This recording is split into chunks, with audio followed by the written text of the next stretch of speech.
नमस्कार साथियों। आज जो हम बात करेंगे कि दोस्तों जो रीट लेवल सेकंड का पेपर में जो फोर्थ पारी है उसके ऊपर हम चर्चा करेंगे कि नंबर 4 पारी में कौन कौन से प्रश्न आए थे, कौन कौन से प्रश्न नहीं आए थे दोस्तों। यानी कि जो भी एग्जाम में जो प्रश्न पूछे गए थे उन्हीं प्रश्नों के ऊपर हम चर्चा करेंगे कि दोस्तों। अब दोस्तों पहला प्रश्न यही आया था कि उत्तर पश्चिमी रेलवे का मुख्यालय कहाँ स्थित है। यानी कि प्रश्न कौन सा आया था कि उत्तर पश्चिमी रेलवे का मुख्यालय कहाँ पर स्थित है दोस्तों। तो दोस्तों उत्तर पश्चिमी रेलवे का मुख्यालय राजस्थान के राजधानी जयपुर जिले में स्थित है। तो दोस्तों कहाँ पर स्थित है? जयपुर जिले में स्थित है दोस्तों। अगला प्रश्न था दोस्तों कि महाराणा सांगा की मृत्यु कब हुई थी, कि महाराणा सांगा की मृत्यु कब हुई थी। तो दोस्तों महाराणा सांगा की मृत्यु 30 जनवरी 1548 में हुई थी दोस्तों। कब हुई थी? 30 जनवरी 1548 में हुई थी। आंसर नंबर 2 यानी क्वेश्चन नंबर 2 का आंसर है 30 जनवरी 1548 में हुई थी दोस्तों।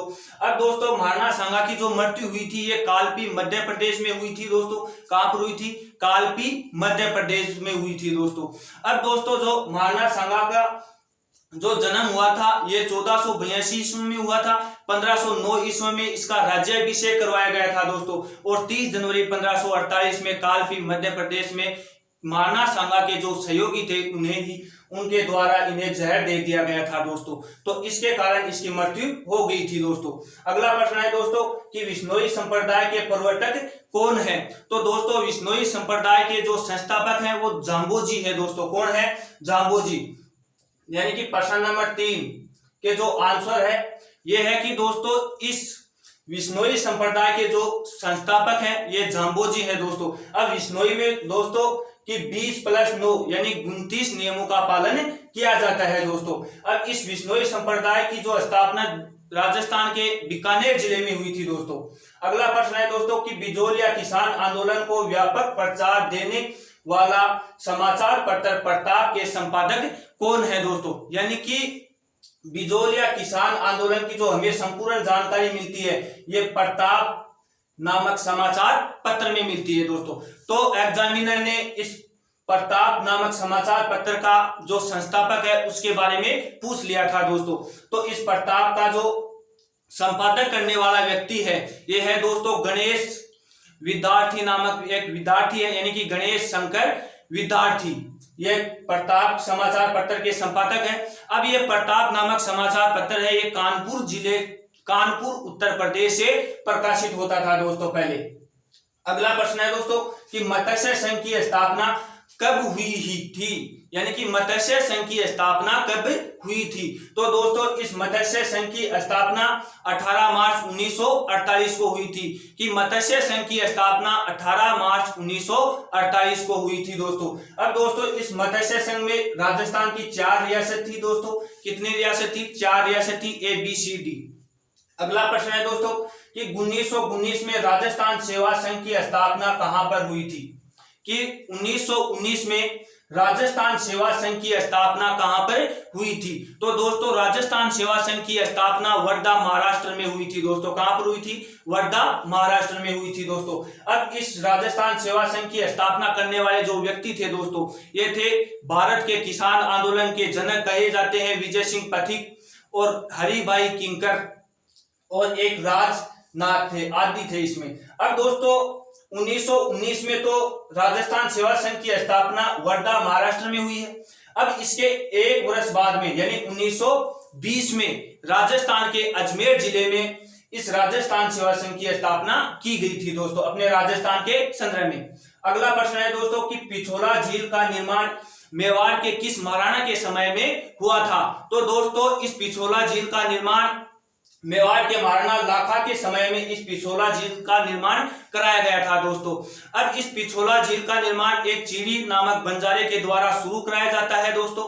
और ये महाराणा लाखा के समय में 14वीं शताब्दी में इस पिछोला झील ये बनकर तैयार हो जाती है दोस्तों। पिछोला झील राजस्थान के उदयपुर जिले में स्थित है दोस्तों। अब ये पिछोला झील उदयपुर जिले की सबसे प्राचीन झील है दोस्तों, यानी कि उदयपुर जिले की सबसे प्राचीन झील है वो कौन सी है? पिछोला झील है दोस्तों। इस पिछोला झील के किनारे में नथनी का चबूतरा स्थित है। इसी पिछोला झील में दोस्तों सीसाराम भुजरा नदी आकर गिरती है दोस्तों। इसी पिछोला झील के अंदर दोस्तों की जग निवास महल और जग मंदिर स्थित है दोस्तों। अगला प्रश्न है कि दोस्तों की सवाई जयसिंह द्वारा लिखित जयसिंह कारिक किस विषय से संबंधित है दोस्तों? यानी कि ये ज्योतिषी से संबंधित है दोस्तों। किससे संबंधित है? ज्योतिषी से। यानी कि जयसिंह कारिका ये एक ग्रंथ है, ये किस विषय से संबंधित है? तो दोस्तों ज्योतिषी से संबंधित है दोस्तों। अगला प्रश्न है कि दोस्तों पिछवाई शैली किससे संबंधित है? यानी कि पिछवाई जो शैली है ये किस शैली की उपशैली है दोस्तों? तो ये दोस्तों नाथ द्वार शैली की उपशैली है दोस्तों। किस शैली की है? नाथ द्वार शैली की उपशैली है दोस्तों ये। अब दोस्तों पिछवाई है ये राजस्थान के राजसमंद जिले में स्थित है दोस्तों। अब ये नारद्वार शैली की उपशैली है और नारद्वार जो शैली है ये शैली दोस्तों मेवाड़ शैली की उपशैली है दोस्तों। अगला प्रश्न है कि दोस्तों रागड़ी व निमाड़ी किसकी उपबोली है? यानी कि रागड़ी व निमाड़ी किसकी उपबोली है दोस्तों? तो रागड़ी व निमाड़ी दोस्तों वागड़ी की उपबोली है। किसकी उपबोली है? वागड़ी की उपबोली है दोस्तों। अगला प्रश्न है कि दोस्तों वागड़ की मीरा किसे कहते हैं दोस्तों? यानी कि वागड़ की मीरा किसे कहते हैं दोस्तों? तो गौरी बाई को वागड़ की मीरा कहते हैं। किसको कहते हैं? गौरी बाई को वागड़ की मीरा कहते हैं दोस्तों। अब दोस्तों जो वागड़ प्रदेश है ये डूंगरपुर बांसवाड़ा को कहते हैं।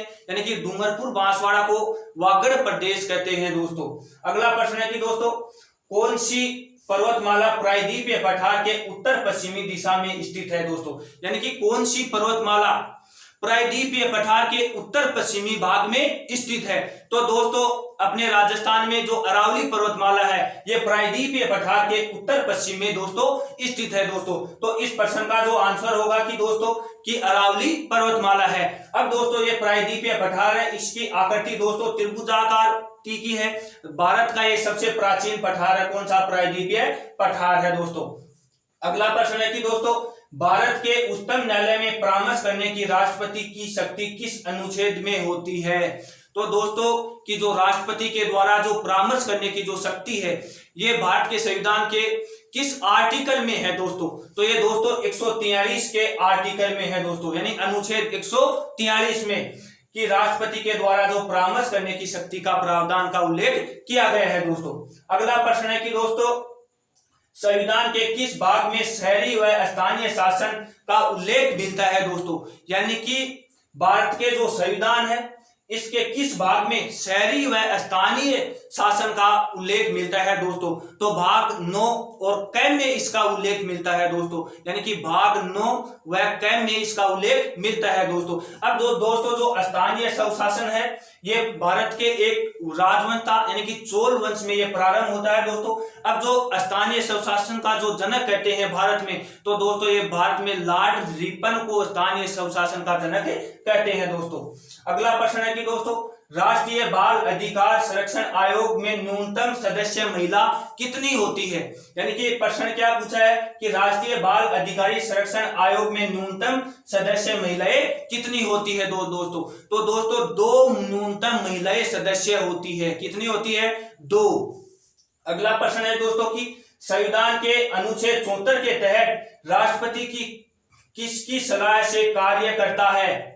तो दोस्तों भारत का जो संविधान के अनुच्छेद 74 के अंतर्गत ये बात बताई गई है कि राष्ट्रपति किसकी सलाह से कार्य करता है? तो दोस्तों ये मंत्री परिषद की सलाह से राष्ट्रपति कार्य करता है दोस्तों। आर्टिकल 74 के अनुसार दोस्तों, किस अनुच्छेद के अंतर्गत? 74 के अनुसार दोस्तों राष्ट्रपति कार्य करता है मंत्री परिषद की सलाह से। अगला प्रश्न है कि दोस्तों कि प्रत्यक्ष कार्रवाई दिवस कब से मनाया जाता है? यानी कि प्रत्यक्ष कार्रवाई दिवस है ये 16 अगस्त 1946 से मनाया जाता है दोस्तों। कब से मनाया जाता है? 16 अगस्त 1946 से मनाया जाता है दोस्तों। अगला प्रश्न है कि दोस्तों किस संविधान संशोधन के द्वारा वयस्क की आयु 21 वर्ष से घटाकर 18 वर्ष कर दी गई थी? यानी कि ये कौन सा संविधान संशोधन था दोस्तों? तो दोस्तों 86वां संविधान संशोधन 2002 के तहत इस प्रत्यक्ष कार्रवाई ये 21 वर्ष से घटाकर 18 वर्ष कर दी गई थी। एक व्यक्ति की जो मतदाता जो आयु है ये 21 वर्ष से घटाकर 18 वर्ष कर दी गई थी दोस्तों। यानी कि 61वां संविधान संशोधन 1989 के तहत की गई थी दोस्तों। कब की गई थी? 61वां संविधान संशोधन 1989 में 21 वर्ष से घटाकर 18 वर्ष कर दी गई थी दोस्तों।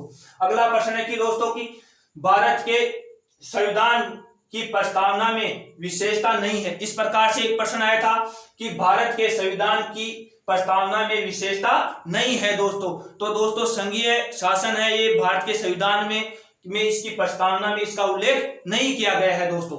अगला प्रश्न है कि दोस्तों भारत के संविधान के निर्माता सभा के उपाध्यक्ष कौन हैं? तो दोस्तों भारतीय संविधान सभा के उपाध्यक्ष कौन है? तो दोस्तों एच.सी. मुखर्जी भारतीय संविधान सभा के उपाध्यक्ष थे दोस्तों। कौन थे?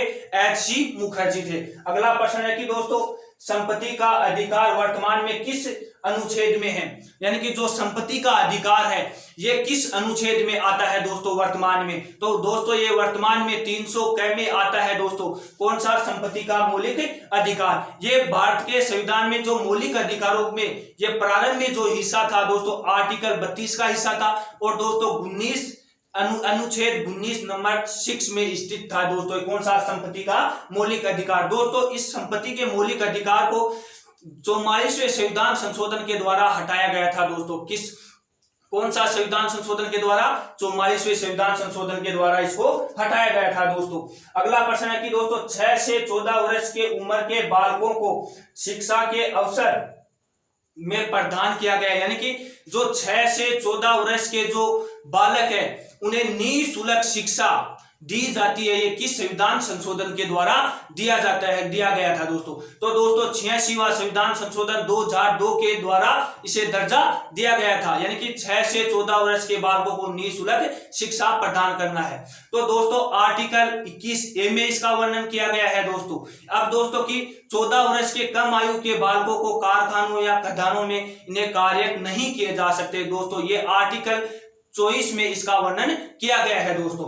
अगला प्रश्न है कि दोस्तों भारत के उपराष्ट्रपति के निर्वाचन मंडल में कौन शामिल है? यानी कि भारत के उपराष्ट्रपति में इसके निर्वाचन मंडल में कौन शामिल होते हैं दोस्तों? तो दोस्तों संसद के द्वारा निर्वाचित सदस्य इसमें शामिल होते हैं। यानी कि संसद के द्वारा निर्वाचित सदस्य इसमें शामिल होते हैं कि दोस्तों न कि दोस्तों उपराष्ट्रपति के निर्वाचन में राज्य से सदस्य नहीं भाग लेते हैं दोस्तों। लेकिन जो भारत के राष्ट्रपति में निर्वाचित और मनोनिर्वाचित सदस्य भाग लेते हैं दोस्तों उसमें, लेकिन उनमें दोस्तों जो राज्य से भी भाग लेते हैं और संसद के सदस्य भी भाग लेते हैं दोस्तों उपराष्ट्रपति ये शब्द है ये अमेरिका के संविधान से लिया गया है दोस्तों। अगला प्रश्न है कि दोस्तों पर्याप्त प्रशस्ति की रचना समुद्रगुप्त के राजा कवि हरिसेन ने किस भाषा में लिखी थी? यानी कि जो पर्याप्त प्रशस्ति है ये किस भाषा में लिखी गई है दोस्तों? तो दोस्तों पर्याप्त प्रशस्ति है ये संस्कृत भाषा में लिखी गई है। कौन सी भाषा में? संस्कृत भाषा में लिखी गई है दोस्तों। अगला प्रश्न है कि दोस्तों शुंग वंश की स्थापना किस मौर्य शासक के द्वारा की गई थी? यानी कि जो शुंग वंश है इसकी संस्थापक या इसकी स्थापना करने वाला व्यक्ति कौन है? तो दोस्तों इसकी जो स्थापना करने वाला व्यक्ति है वो पुष्यमित्र शुंग है दोस्तों। कौन है? पुष्यमित्र शुंग। अगला प्रश्न है कि दोस्तों बुद्ध चरित्र के रचनाकार कौन है? यानी कि ये पुस्तक के बारे में पूछा गया था कि बुद्ध चरित्र नामक पुस्तक किसने लिखी थी? तो दोस्तों अश्वसेन ने लिखी थी दोस्तों। किसने लिखी थी? अश्वसेन ने। अगला प्रश्न है कि दोस्तों वर्तमान रूप से उपलब्ध भगवान महावीर एवं उनके अनुयायियों की शिक्षाएं लगभग 1500 वर्ष पूर्व गुजरात के किस स्थान पर लिखी गई थी? यानी कि महावीर स्वामी के द्वारा और उनके अनुयायियों के द्वारा जो उनकी शिक्षाओं का जो उल्लेख है यानी कि ये 1500 वर्ष पूर्व ये गुजरात के किस स्थान पर लिखी गई थी? तो दोस्तों ये गुजरात के वल्लभी नामक स्थान पर इनकी लिखी गई थी। इनकी शिक्षाओं का वर्णन यानी कि वहीं पर ये लिखी गई थी। यानी कि वल्लभी गुजरात में लिखी गई थी। महावीर स्वामी के और उनके अनुयायियों के जो शिक्षा पर लिखी गई थी दोस्तों। अगला प्रश्न है कि दोस्तों कौन सी नदियों ने मगध के यातायात, जल और वितरण एवं जमीन को उपजाऊ बनाने में योगदान दिया था? यानी कि ऐसी कौन सी जो नदियां हैं वो मगध के यातायात, जल वितरण एवं जमीन को उपजाऊ बनाने में योगदान दिया था। तो दोस्तों जो भारत की सबसे पवित्र नदी गंगा और उसकी सहायक नदी सोन नदी, इन दोनों के आसपास में इनका योगदान दिया गया था, यानी कि गंगा और सोन नदी के किनारे है दोस्तों। अब दोस्तों जो गंगा नदी है ये भारत के उत्तराखंड के उत्तरकाशी जिले से ये निकलती है दोस्तों। अगला प्रश्न है कि दोस्तों अशोक के अभिलेख किस भाषा व लिपि में लिखे गए थे, यानी कि अशोक मौर्य के जो भाषा और उनकी लिपि में लिखे गए थे क्या अभिलेख। अब दोस्तों इन अभिलेखों की जो भाषा थी वो तो थी प्राकृतिक भाषा में लिखी गई थी, और इनकी जो लिपि थी वो ब्राह्मी लिपि थी दोस्तों। अब दोस्तों जो ये भारत में सबसे प्राचीन अभिलेख भी किसके हैं, अशोक मौर्य के ही हैं। किसके हैं, अशोक मौर्य के हैं दोस्तों। अगला प्रश्न है कि दोस्तों वह कौन सा भूभाग था जो ब्राह्मणों को दान दिया जाता था तथा उससे भूमि कर व अन्य प्रकार के कर राजा द्वारा नहीं वसूले जाते थे। यानी कि प्रश्न क्या पूछ रहा है कि दोस्तों कि वह कौन सा भूभाग था जो ब्राह्मणों और को दान दिया जाता था तथा उससे भूमि कर व अन्य प्रकार के कर राजा द्वारा नहीं वसूले जाते थे। तो दोस्तों ये बहुत ही इंपॉर्टेंट प्रश्न है दोस्तों, यानी कि शानदार प्रश्न आया है दोस्तों। ये प्रश्न जो रीट सेकंड लेवल की जो 23 जुलाई को जो सेकंड शिफ्ट थी उसमें भी दोस्तों ये प्रश्न आया था, और ये प्रश्न ऐसा का ऐसा ही किस में आ गया, यानी कि जो 24 जुलाई को यानी कि 24 जुलाई की द्वितीय पारी में ये प्रश्न आ गया है दोस्तों। तो दोस्तों इनके कर की राजा द्वारा नहीं वसूले, इनका जो हमें उल्लेख है वो अग्रहार में मिलता है। किसमें, अग्रहार, यानी इसका जो आंसर होगा वो अग्रहार होगा दोस्तों। अगला प्रश्न है कि दोस्तों शानदार प्रश्न है कि मुगल प्रांतों में एक प्रशासनिक मंडल को कौन सा था, यानी कि मुगल काल में जो प्रांतों में एक प्रशासनिक मंडल कौन सा था, ये प्रश्न आया है दोस्तों। ये भी प्रश्न दोस्तों बहुत ही शानदार प्रश्न है, यानी कि जो प्रगना होता है, क्या होता है, प्रगना, तो ये प्रशासनिक मंडल दोस्तों प्रगना था दोस्तों। अब जैसे मुगल काल में जिले होते थे, जिले को दोस्तों सरकार कहते थे, फिर इनके नीचे प्रांत होते थे, यानी कि जो अकबर के समय में प्रांतों की संख्या बढ़ाई गई थी। प्रारंभ में इन प्रांतों की जो संख्या थी वो 15 थी, बाद में इनकी 17 हो गई, फिर 18 हुई, फिर 20 हुई, यानी कई बुकों में दोस्तों प्रांतों की संख्या 20 भी है, कई में 21 भी बताते हैं दोस्तों।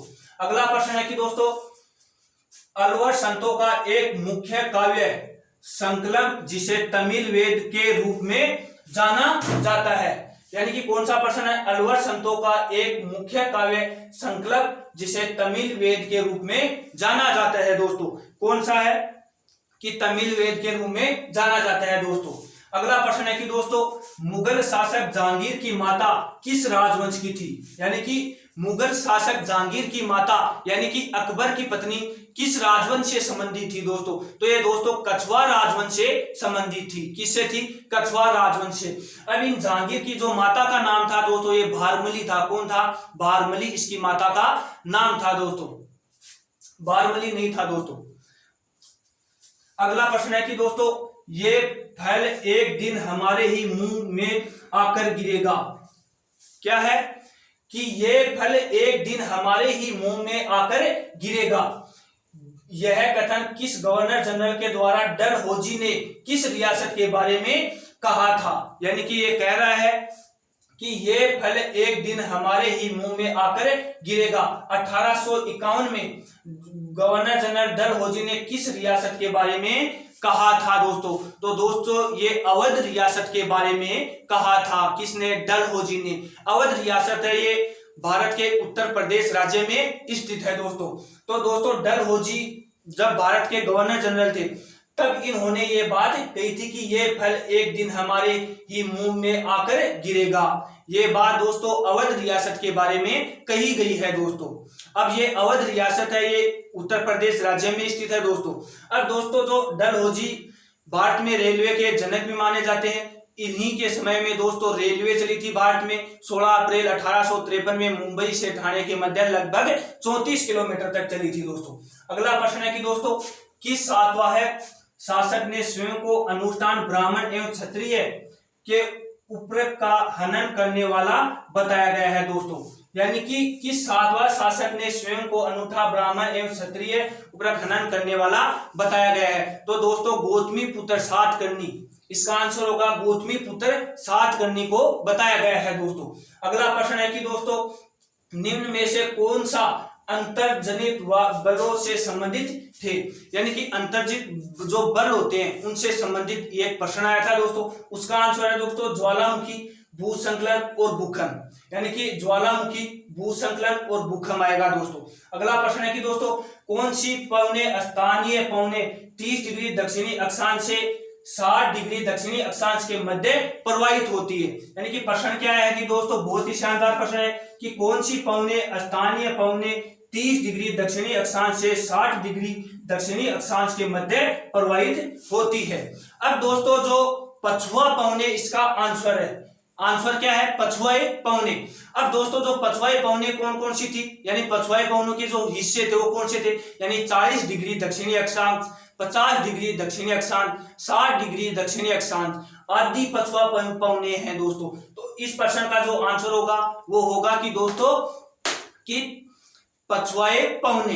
अगला प्रश्न है कि दोस्तों विली और विली चक्रवात कहां प्रवाहित होते हैं या उत्पन्न होते हैं, तो दोस्तों ऑस्ट्रेलिया के पश्चिमी भाग में विली और विली ये चक्रवात आते हैं दोस्तों।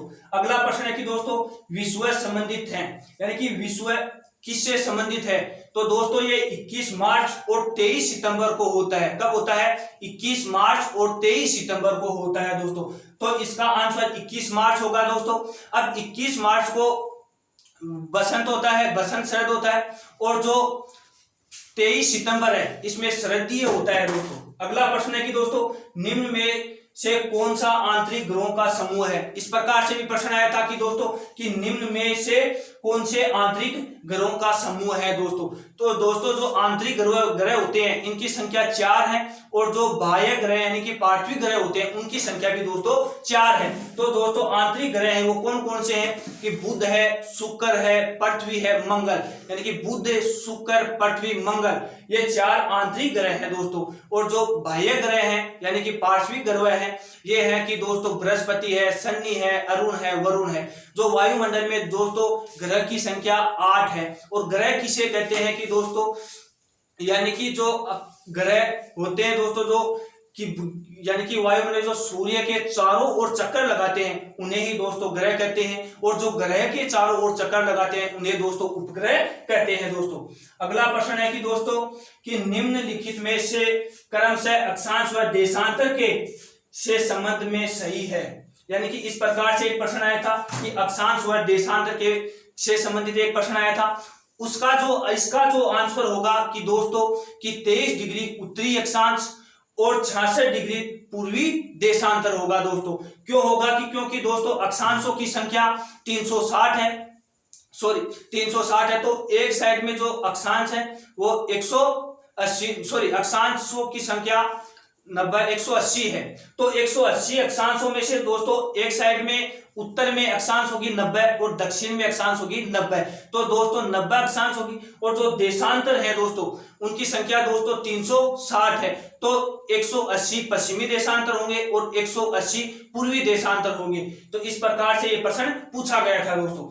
अगला प्रश्न है कि दोस्तों सुमेलित कीजिए किस खनिज और उपभोग, यानी कि ये किस किस चीज में कार्य करते हैं। तो दोस्तों शीशा जस्ता है ये बैटरी में काम आता है, बात सही है दोस्तों। तांबा है ये विद्युत तार बनाने में काम आता है दोस्तों। जिप्सम है ये उर्वरक बनाने में कार्य करता है दोस्तों। चौथा ऑप्शन है दोस्तों वोले स्टोन है ये सिरेमिक में काम आता है दोस्तों। इस प्रकार से दोस्तों ये आपके रीट लेवल सेकंड की जो चतुर्थ पारी थे इसमें प्रश्न पूछे गए थे दोस्तों। अब दोस्तों इसमें से जितने भी हमें जो प्रश्न मिले हैं ये प्रश्न हमें सटीक वे आंसर की के साथ में आपके साथ लेकर आए हैं दोस्तों इस क्लास को शेयर करना, लाइक करना, और चैनल पर नहीं हो तो दोस्तों इसको सब्सक्राइबर कर लेना दोस्तों। जय हिंद दोस्तों।